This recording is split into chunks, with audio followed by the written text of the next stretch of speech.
So I'm delighted to be here, and I hope you still have some patience to listen to our last speaker. I would hope we can say last but not least, because what was said today I think was tremendous, and I'm quite humbled, and I must admit it will be quite difficult to match most of the deep insight and profound revolt expressed by all my comrades. And I would certainly start by extending greetings from all our comrades from the Group for Research and Initiative for Liberation of Africa. We are a 25 years old group, and on behalf of all of our members, we are thankful for the Pan-Africanist Congress in Munich to invite us for the second time. Last time was in 2009, where I had the honor to introduce the crowd to the work we've been doing in the Thomas Sankara inquiry at the United Nations. So I'll be delighted to answer questions in English, but I would present in French. As you know, we have not chosen our colonial mother tongue. Donc je suis tout à fait honoré d'être ici avec vous pour vous parler d'un sujet qui me préoccupe beaucoup, qui est la question du que faire. Nous avons eu pendant les 2 jours beaucoup de constats. La question, évidemment, elle est dans la faisabilité, parce que le panafricanisme, c'est quelque chose auquel on aspire. La grande difficulté, c'est comment concrétiser ce panafricanisme. Dès l'origine, le panafricanisme a été divisé en 2 familles, le groupe de Monrovia et le groupe de Casablanca. Le groupe de Monrovia a gagné. Et tous les représentants du groupe de Casablanca se sont fait assassiner ou continuent de se faire assassiner. La stratégie dont je vais vous parler est née après le groupe de Casablanca. Je l'appelle le panafricentrage. C'est une synthèse, un mot qui n'existe pas, entre le panafricanisme internationaliste et l'autocentrage, to be self-reliant. Les recettes sont connues. C'est tout ce que l'impérialisme n'aime pas. Les recettes sont connues, c'est tout ce que les forces compradores, c'est-à-dire la nature des régimes politiques qui nous dirigent depuis une cinquantaine d'années, ne supportent pas. La stratégie, elle est difficile, elle est à contre-courant, mais je crois qu'aujourd'hui, nous sommes condamnés, pour la première fois de notre histoire, à relever le défi pour ne pas périr. L'impérialisme, il veut l'Afrique sans les Africains, c'est-à-dire l'Afrique pour ses seules ressources. Vous avez vu, comme on a parlé tout à l'heure, de la condition du peuple congolais. Il n'y a pas eu de résolution pour sauver la société civile et la population civile du Congo. Mais on a inventé 8000 personnes qui auraient été massacrées par Kadhafi pour instrumentaliser le droit international et intervenir et assassiner un chef d'État sous nos yeux.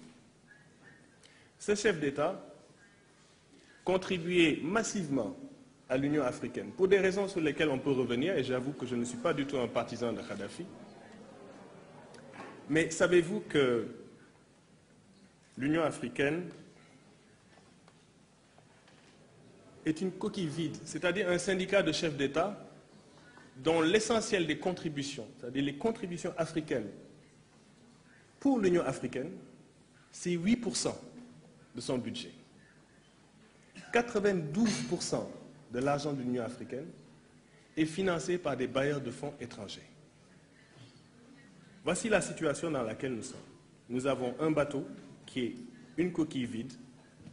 Nous avons un plan de développement qui s'appelle le NEPAD, qui est un plan de partenariat avec l'Occident, mais qui n'est pas un plan continental de développement. Et nous avons une élite et une grande majorité de nos leaders qui, parfois animés de bonne volonté, ne peuvent pas concrétiser les aspirations de nos populations. Les aspirations de nos populations ne peuvent pas s'opposer, elles sont les mêmes. Elles sont pour l'essentiel la satisfaction de nos besoins essentiels. C'est-à-dire d'abord de l'eau potable. Quand vous ouvrez un robinet dans un pays développé, que vous laissez couler l'eau, que vous le buvez, il y a dans ce geste très simple un luxe immense. Cette eau que vous buvez, quelqu'un d'autre que vous l'a déjà bu. C'est-à-dire qu'on a obtenu un traitement de l'eau. Ça a l'air dégueulasse, mais c'est exactement ça le développement.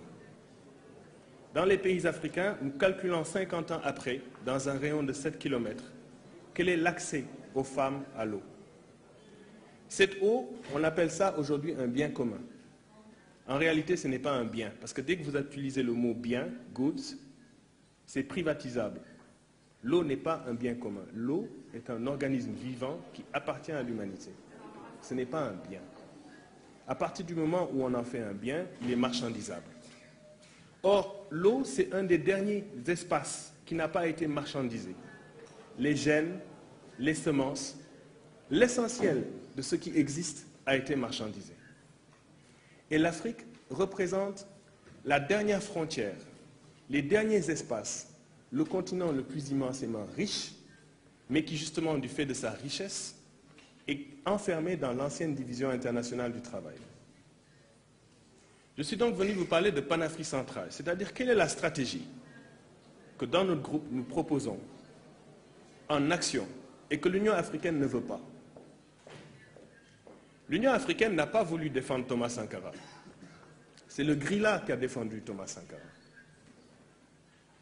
La plupart d'entre vous ne connaissent pas le Grilla, parce qu'on ne parle pas, mais on travaille. On a 22 avocats qui, depuis 14 ans, s'assurent que la lutte que Thomas Sankara a menée triomphe. Ce n'est pas seulement la question de la justice, c'est que Thomas Sankara avait compris que le panafricentrage, la solution dont je vous parle, est à la portée de nos peuples, permettra l'autosuffisance alimentaire, permettra de sortir du rapport néocolonial. C'est pour ça qu'il a été tué, en dépit du fait que son pays est en fait un des pays les plus pauvres. On l'a toléré parce qu'on pensait qu'il échouerait. Mais il a réussi, en l'espace de 4 ans. Et justement, c'est de ça que je suis venu vous parler. C'est comment pouvons-nous faire ensemble pour que l'Afrique apporte sa contribution à la mondialisation. Pour le faire, il y a 3 choses très importantes. La première, c'est de revenir sur la conception que nous avons du développement. Le développement est un système prédateur par essence. Il est essentiellement, dans la production capitaliste, un système qui est conçu pour générer la marchandise et la production en vue de l'échange. Sa vocation est donc prédatrice, c'est-à-dire qu'elle est destructive de l'environnement. Elle ne peut pas le faire en dehors d'une destruction des rapports sociaux et une destruction de l'environnement. Tant qu'on n'a pas compris cela, on ne comprendra pas que le développement, ce n'est pas quelque chose de neutre. C'est quelque chose de biaisé au départ. La question, c'est comment infléchir ce développement dans le sens des préoccupations des populations. Car il ne peut y avoir de développement que s'il est populaire. Dans le capitalisme, le développement a signifié la croissance du capitalisme vraiment existant. Ça veut dire que 1% de l'humanité, 1%, dispose de 50% des richesses et que 50% ne peut même pas disposer de 1% des richesses. Ce rapport fait un rapport de type centre et périphérie dans l'Afrique est confiné dans un rôle uniquement de matières premières agricoles et de minerais. Et nous sommes restés enfermés, et c'est ce que Mariko nous a expliqué tout à l'heure, c'est-à-dire, c'est ça l'extraversion. Pour sortir de cette condition, il faut dire, comme je le disais, comprendre 3 choses. La première, c'est l'africanité. Ça veut dire quoi être africain? Parce que le panafricanisme ne peut pas se comprendre sans antiracisme. J'ai écouté le débat tout à l'heure et hier, et je vais vous dire très simplement. J'ai préparé une très longue conférence et je crois que je ne vais pas vous la montrer parce que j'avais truffé d'éléments scientifiques l'essentiel de ma présentation pour bien me faire comprendre sur le fait capital suivant. Il n'y a pas de race. Il n'y a qu'une race. Cette question, elle est fondamentale. Il ne peut pas y avoir de panafricanisme si on ne comprend pas que l'Afrique est le berceau de l'humanité, que l'être humain a existé génotypiquement et phénotypiquement il y a 200 000 ans, qu'il a évolué par sélection et adaptation et s'est diversifié, et que cette diversification ne permet aucune forme de hiérarchie entre les êtres humains. Quand on a compris ça,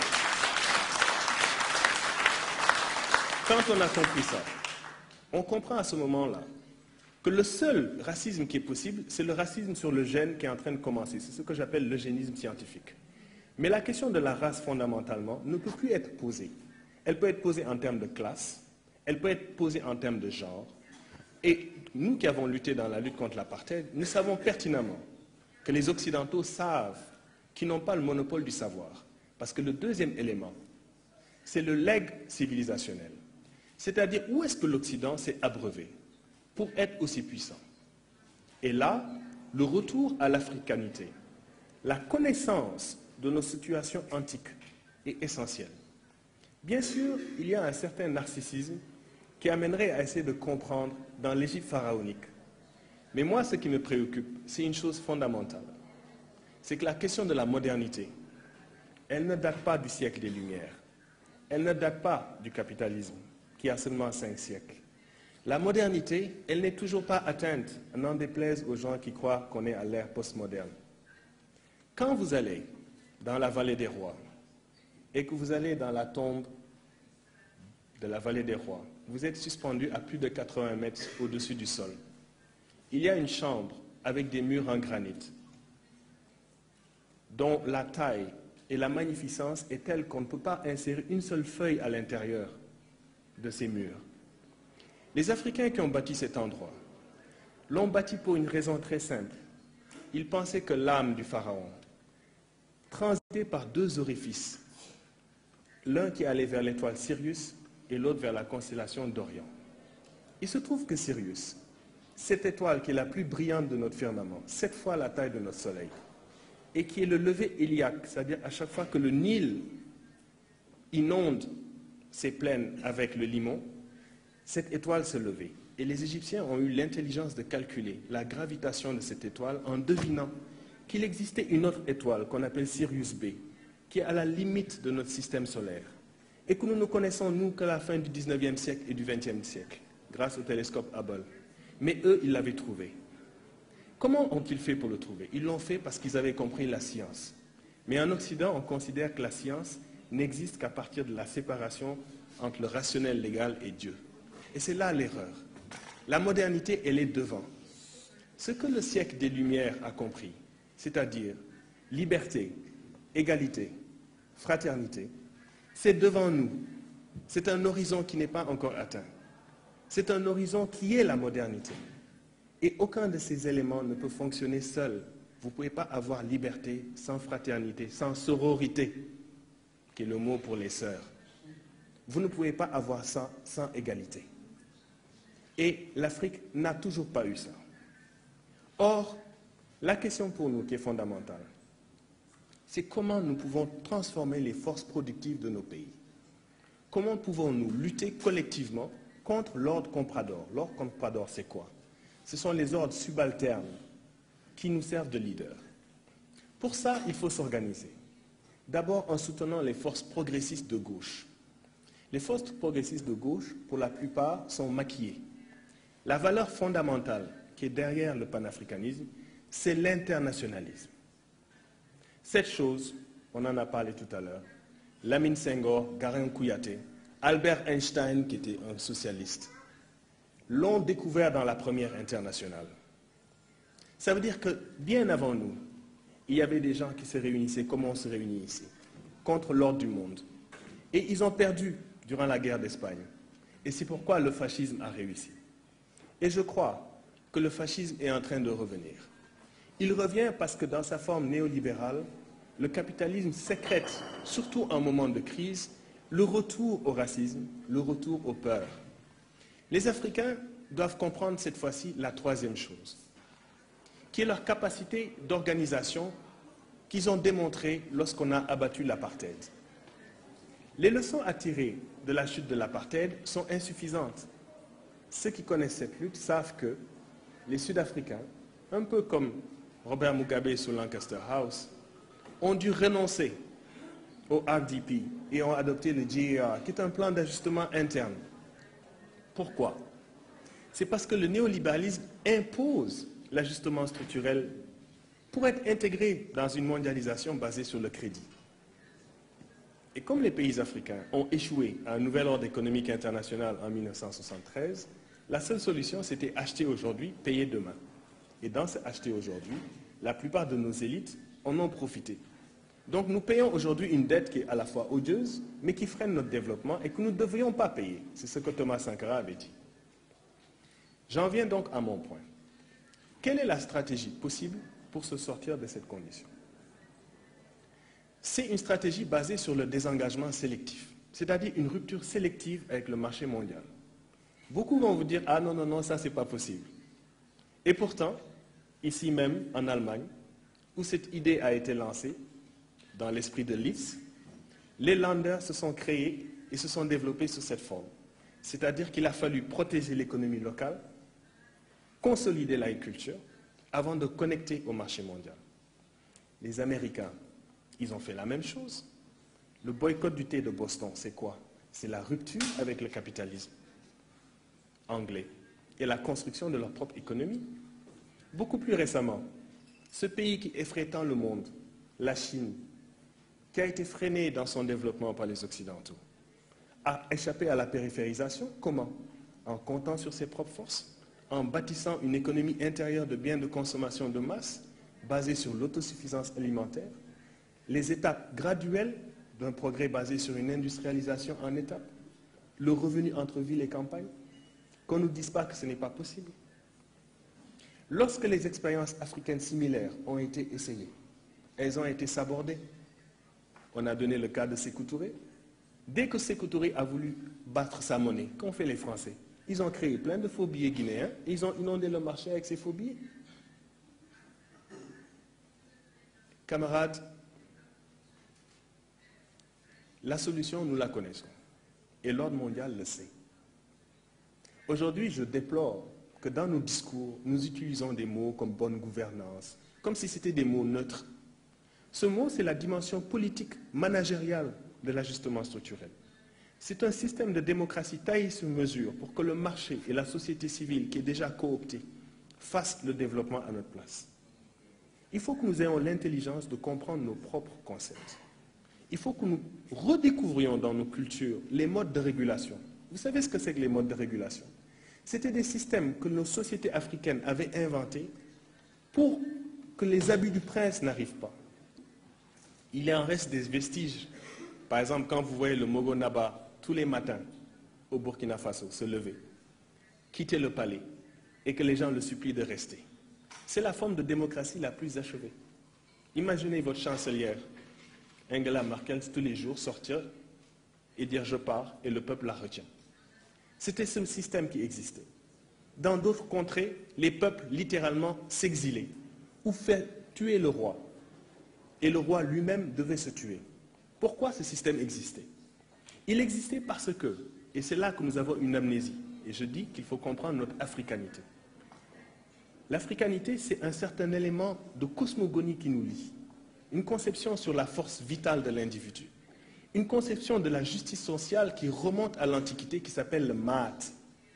La Maat était la justice cosmique et l'ordre entre l'ordre divin et l'ordre sur terre. C'est pour ça que je préfère le mot équilibre au mot développement. En d'autres termes, si nous redécouvrons ce qui faisait qu'on ne pouvait pas couper un arbre impunément, qu'on ne pouvait pas gaspiller les ressources, si on pouvait comprendre que les éléments de solidarité et la lutte pour résister existent depuis très très longtemps et ont permis une certaine stabilité. Par exemple, en Égypte, ça a permis ces valeurs, 3000 ans de stabilité, qui font que le monde entier, un peu comme on va à New York aujourd'hui, le monde entier allait en Égypte pendant 3000 ans. Ils sont allés ensuite à Couche. L'idée n'est pas de dire que nous sommes capables de revenir en arrière. L'idée, c'est de se rendre compte que nous sommes capables si nous nous organisons. La question de l'organisation passe par un certain nombre d'éléments. Le premier élément, c'est au niveau de l'intelligentsia. Notre intelligentsia n'est pas organique, c'est-à-dire qu'elle n'est pas enracinée dans les valeurs de nos populations. Il est très tentant pour l'essentiel d'entre nous de reproduire le système, c'est-à-dire, comme disait ma sœur, de faire partie du problème. La minorité d'entre nous, qui par contre ont compris qu'ils peuvent travailler, sont condamnés à apprendre à travailler ensemble, quelle que soit leur obédience.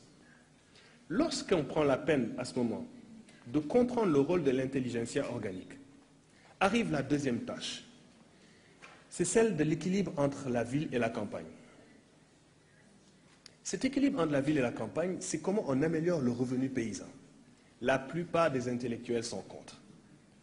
Pourtant, nous mangeons tous les jours la bouffe du paysan. Nous avons deux priorités en Afrique. Je regardais l'autre jour la FAO qui disait qu'il fallait augmenter la productivité du marché mondial. La planète produit suffisamment pour nourrir 10 milliards de personnes. Le problème, c'est que le système de distorsion de l'agriculture est mal fait. 40% des céréales servent à nourrir le bétail. Ça veut dire qu'ils pourraient nourrir plus que la population africaine. Mais c'est fait sciemment, parce que dans la population africaine, l'orientation de la Division internationale du travail, c'est seulement sur les cash crops, Nous sommes donc condamnés à réussir le défi vivrier, l'autosuffisance alimentaire. Je ne vous parle pas de souveraineté alimentaire qui est basée sur les revenus. Je vous parle de la capacité de pouvoir créer un marché intérieur de biens de consommation de masse où la production agricole locale est valorisée. Ça veut dire que vous payez un salaire décent aux paysans, qui lui donne la peine de pouvoir nourrir sa population. Ça suppose un changement de mentalité de nos élites. Ça suppose un autre système de consommation qui n'est pas basé sur l'extraversion et les complexes que nous avons développés et que Fanon a bien compris. Lorsque nous avons réussi ces premiers éléments de base, nous tournons l'essentiel du développement sur la satisfaction des besoins essentiels, c'est-à-dire l'accès à de l'eau propre et potable, l'accès à une éducation, c'est-à-dire revenir à un système de démocratisation de l'enseignement. Ce n'est pas de nivellement par le bas. En réalité, c'est d'enseigner d'abord dans nos langues vernaculaires et au moins une langue continentale, ce qui veut dire que dans une génération, si nous choisissons le Swahili par exemple, nous pourrions parler aujourd'hui dans cette conférence dans une langue africaine au lieu de pérorer dans une langue qui n'est pas la nôtre.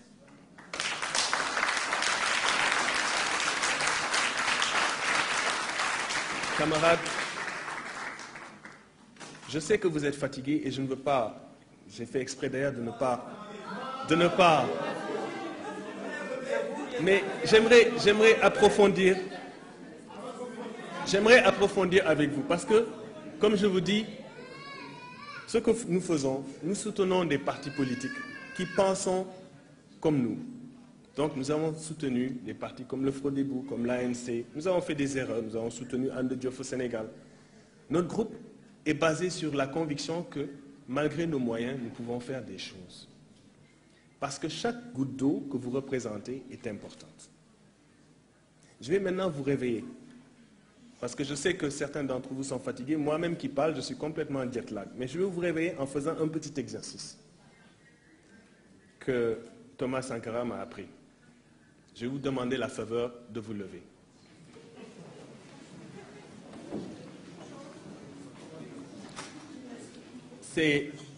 C'est vraiment important. J'entends déjà les protestataires. Cette scène, Thomas Sankara l'a fait vivre à Harlem.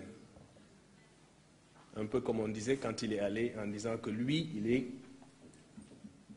dans le true Black House, là où il y avait le pouvoir. Et il a dit, « When the people stand up, imperialism tremble. » Quand le peuple se lève, quand il se met debout, l'impérialisme tremble. Vous avez, à ce moment-là, si aujourd'hui, je sais que c'est une image farfelue, bête, mais si tous les Africains se levaient et montaient sur une chaise et sautaient à terre, la Terre sort de son orbite. Ce serait la fin du monde. Ce serait peut-être le chantage qu'il faudrait faire pour que l'humanité comprenne que les 5 siècles que nous avons faits sont suffisants.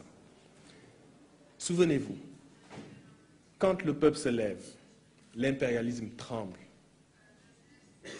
Souvenez-vous, n'oubliez jamais ça. Jamais.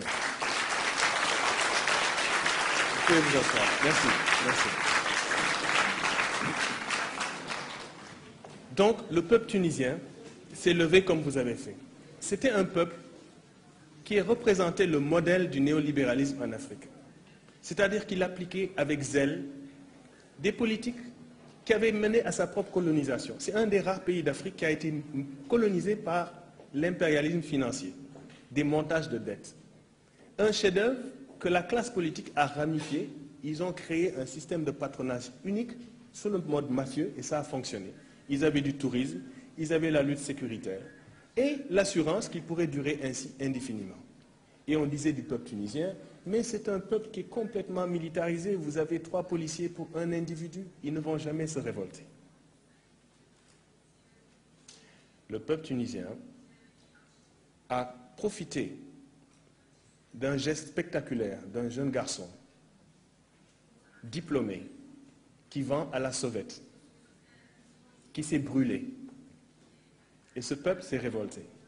Bien sûr, il y a eu toutes sortes d'autres infiltrations, changement de garde, coup d'état de palais, influence de Washington, etc., etc. Mais il y a une chose qui est sûre, c'est que ce peuple s'est vraiment révolté. Et il a chassé son dictateur. Ça ne veut rien dire. Le Mali a fait la même chose. Nous avons ici, avec Mariko, la preuve vivante d'une génération qui a vu la révolution, qui a fait la révolution, et qui n'a pas su bénéficier. Donc ce n'est pas parce qu'on fait la révolution que c'est la révolution. Il y a des avancées révolutionnaires. Il ne faut pas confondre. Le changement des systèmes productifs, c'est un combat inlassable qui est basé sur la question de la maîtrise de notre accumulation. Elle passe par une deuxième coïncidence sur laquelle on ne veut pas parler, qui est la maîtrise de nos ressources naturelles. Aujourd'hui, il faut un programme. Les premiers congrès panafricains étaient basés sur le congrès que Sylvester Williams avait posé sur l'accaparement des terres en Afrique. Il faut refaire ce congrès aujourd'hui. Il faut refaire ce congrès parce qu'au moment où on se parle, non seulement l'accaparement des terres est un phénomène bien avancé, mais l'Afrique a reculé sur l'essentiel de ses ressources, c'est-à-dire que tous les acquis de la génération de Sanouk ici assis, c'est-à-dire les jeunes de l'indépendance, tous les éléments de souveraineté ont été dénationalisés. Il ne peut pas y avoir de développement s'il n'y a pas une souveraineté sur nos ressources. Ça, c'est la faculté de les garder en réserve, de les exploiter ou de choisir avec qui on les fait. Cette faculté, les pays africains ne l'ont plus. La faculté de pouvoir, nous discutions sur la question des finances, n'en déplaise à tout ce qu'on a dit, c'est la question que j'avais posée à Sanou. Kadhafi avait avancé de son propre argent 10 milliards pour la constitution d'un fonds souverain qui permettrait à l'Afrique d'avoir une monnaie continentale. Maintenant qu'on l'a assassiné, vous pensez que ce projet-là est à l'ordre du jour?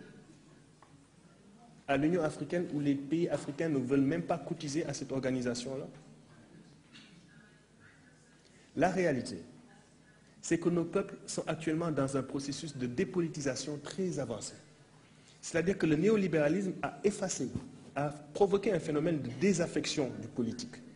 La politique, on considère que c'est un endroit où les gens s'enrichissent, où les gens ne défendent pas la condition.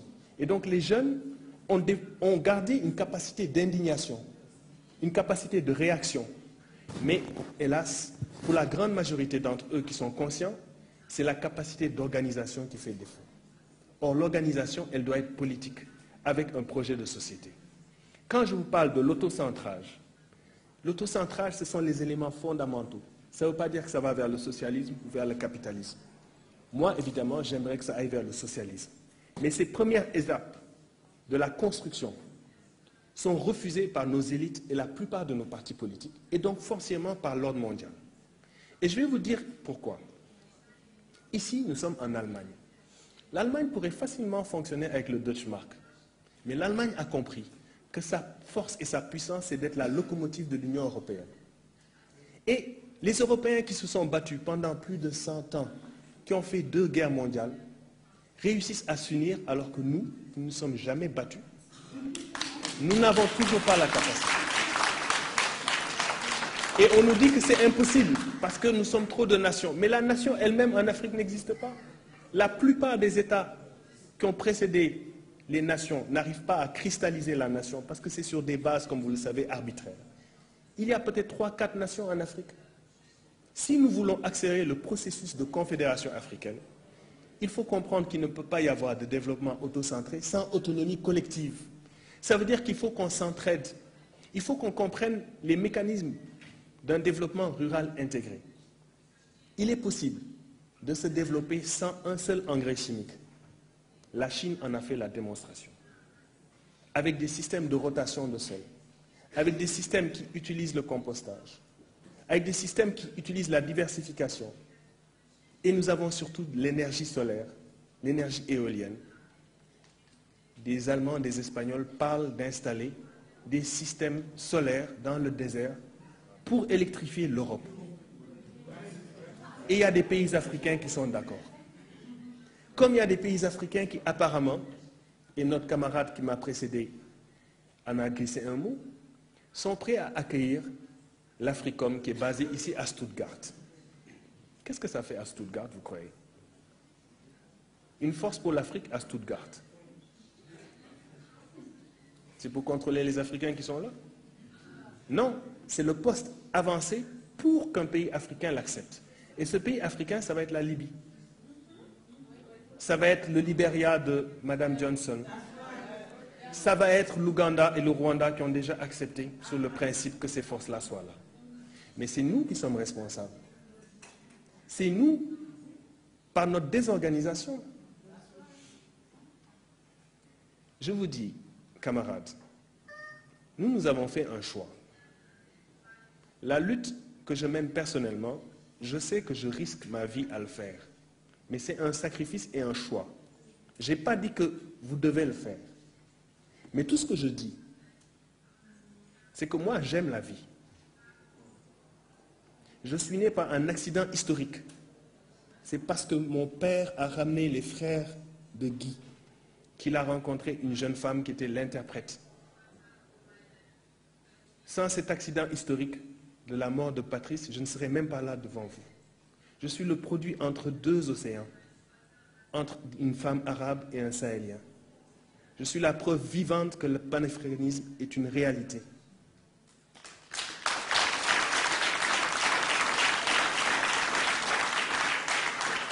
Je vous dis donc,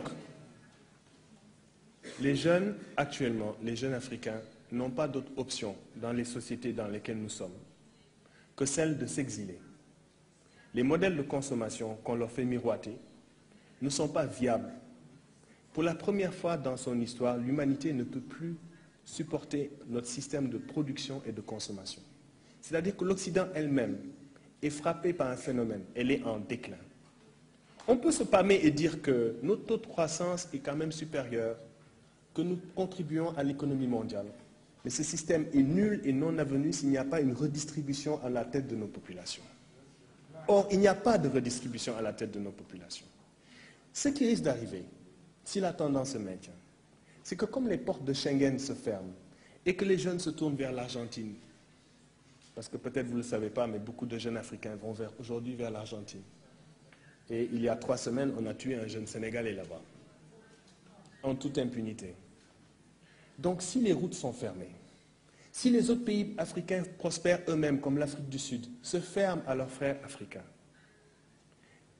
voulez-vous qu'on ait les désespoirs de Sidi Bouzid, c'est-à-dire des jeunes qui commencent à s'immoler, à avoir des actes de plus en plus délinquants, de débrouille dans l'économie informelle?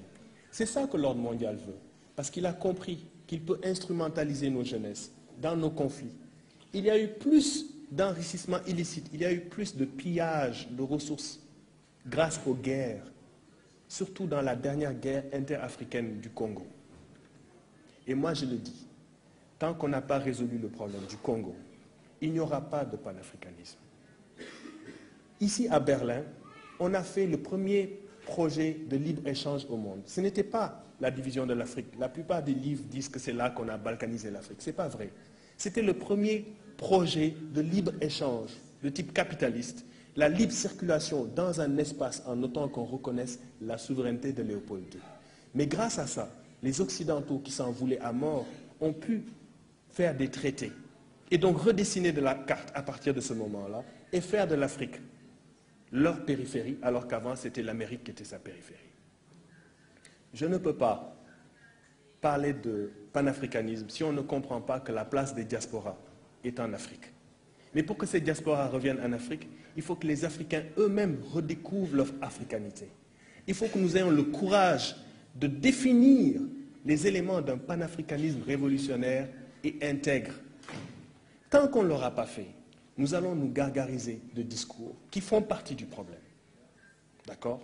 Et c'est là qu'est le problème.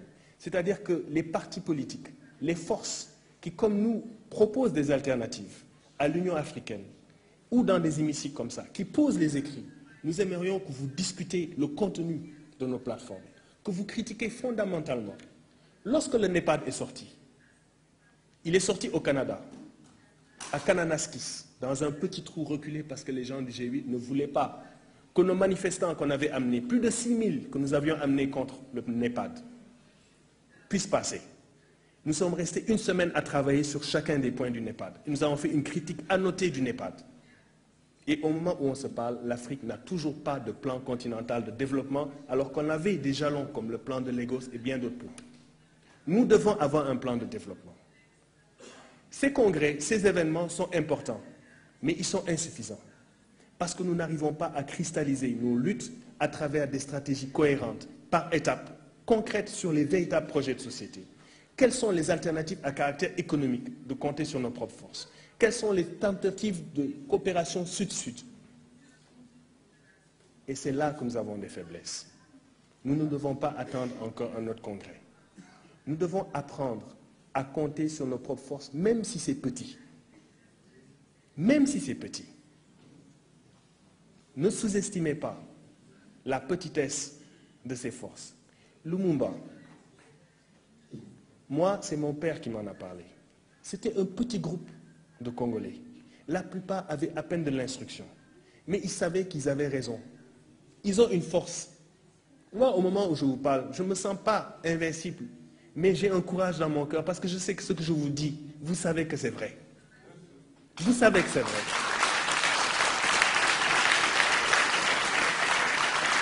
Et donc, ces gens peuvent très bien nous freiner. Mais ce qu'ils ne pourront pas nous empêcher de faire, c'est une fois que nous nous organisons. Et moi, j'ai la preuve concrète, à partir de la lutte contre l'apartheid, qui est quelque chose que j'ai vécu et à laquelle j'ai apporté ma modeste contribution, que lorsque les Africains s'unissent avec des internationalistes à l'extérieur, on ne peut pas les empêcher d'avancer. C'est comme arrêter la mer avec ses bras. C'est impossible. Et maintenant, je veux conclure, parce que je sais que j'ai pris beaucoup de votre temps. Je vais vous dire une chose, c'est simple. Nous sommes tous africains. Ça, c'est la chose qui est la plus fondamentale. Il n'y aurait pas de Japonais sans l'Afrique. Il n'y aurait pas d'Inuits sans l'Afrique. Nous sommes tous venus de ce continent. Il va nous donner une leçon dans le XXIe siècle. Si nous survivons dans notre mode de production, c'est en redécouvrant les valeurs de solidarité qui existent encore dans nos sociétés, qui sont en érosion. C'est en redécouvrant la force vitale qui fait que nous respectons nos ancêtres. Le fait que nous croyons à des valeurs animistes, c'est-à-dire que nous considérons que tout ce qui existe mérite d'exister. Et ça, ne l'oubliez jamais, même si vous oubliez que vous vivez en Occident, même si vous perdez votre langue. Il y a cette chose qui est extraordinaire, que vous redécouvrez dans le candomblé à Cuba, au Venezuela, au Mexique, jusque dans la terre de feu. Ces peuples africains qu'on a complètement massacrés, qui se sont remélangés sans avoir nécessairement les mêmes cosmogonies et qui pourtant survivent et redécouvrent et recréent dans le syncrétisme l'Afrique. Ce miracle n'est possible que parce que nous avons été les premiers survivants de cette terre. Et nous allons continuer. Nous allons continuer. Moi, je suis convaincu d'une chose, c'est que le jour où nous allons laisser, dans notre système d'éducation, redonner la place à la femme africaine. C'est ce que Thomas avait compris. Si les femmes africaines reprennent conscience de leurs conditions, ne se laissent pas enfermer dans les discours d'empowerment et de microfinance, mais se rendent compte qu'en réalité, ce n'est pas leur capture par le capitalisme, mais la capacité de faire vivre la famille et de faire développer les pays, qui est essentiel. Et que le changement des mentalités masculines est essentiel. Il ne peut pas y avoir de panafricanisme sexiste et machiste.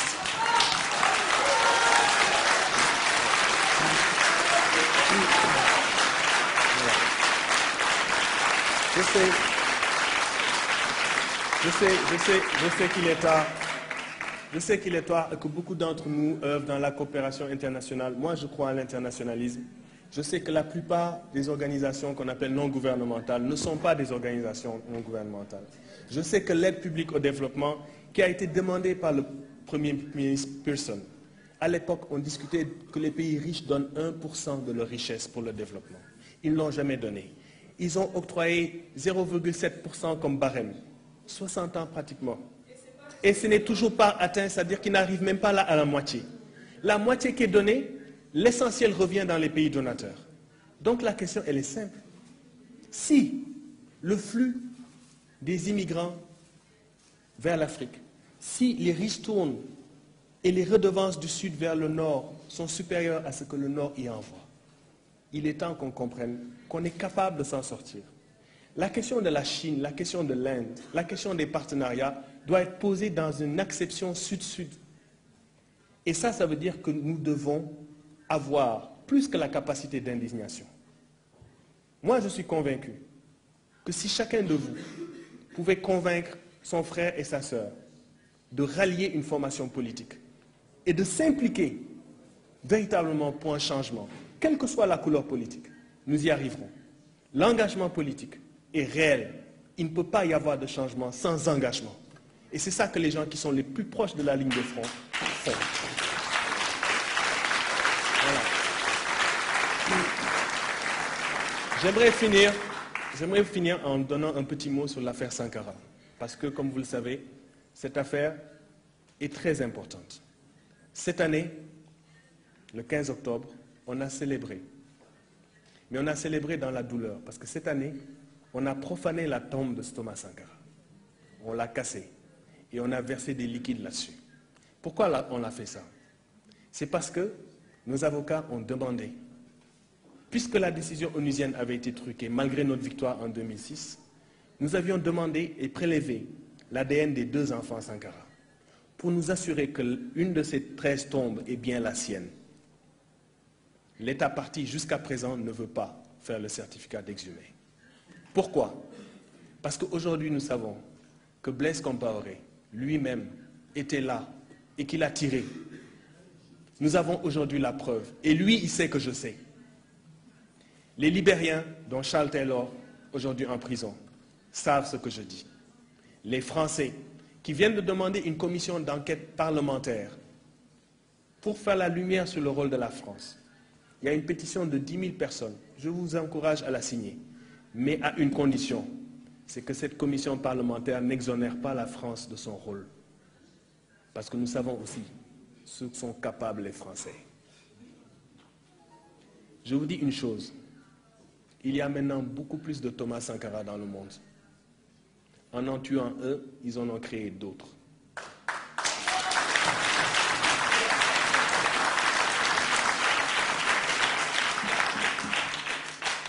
N'oubliez jamais, chacun de vous est une goutte d'eau. La pluie, la mer sont faites de gouttes d'eau. Chacune a une valeur. Pour l'Afrique, c'est comment nous pouvons canaliser. Nous avons des taximans qui sont docteurs dans la plupart des capitales. Leur place n'est pas là. Nous n'avons rien à faire dans cette salle.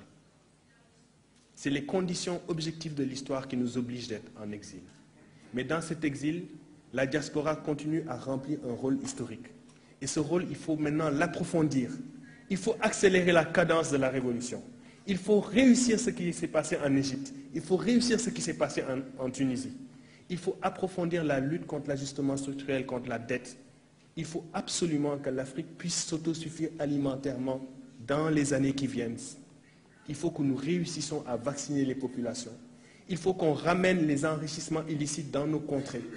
Et il faut qu'il y ait un seul État africain, du nord au sud, de l'est à l'ouest, qui accueille nos frères de la diaspora. Et que nous puissions rentrer avec les internationalistes qui nous aident. Je vous remercie.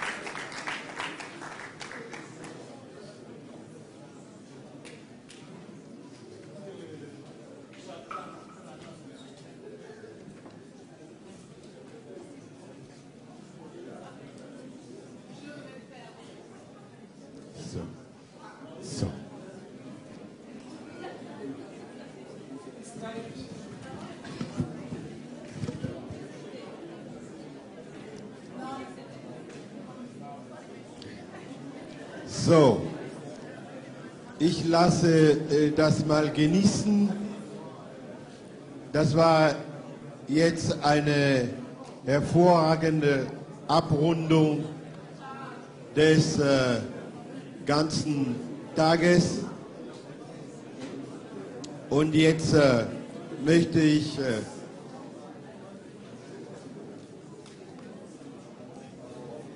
Madame Affion, now may I ask you to join us. Wir werden jetzt weitermachen.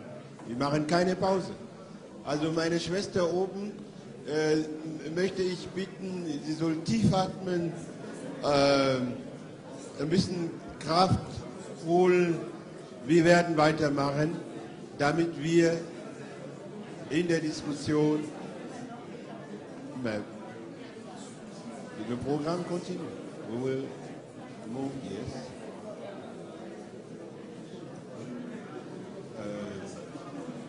Ja. So, Monsieur Malik. Mariko, Herr Mariko, bitte schön. Ja.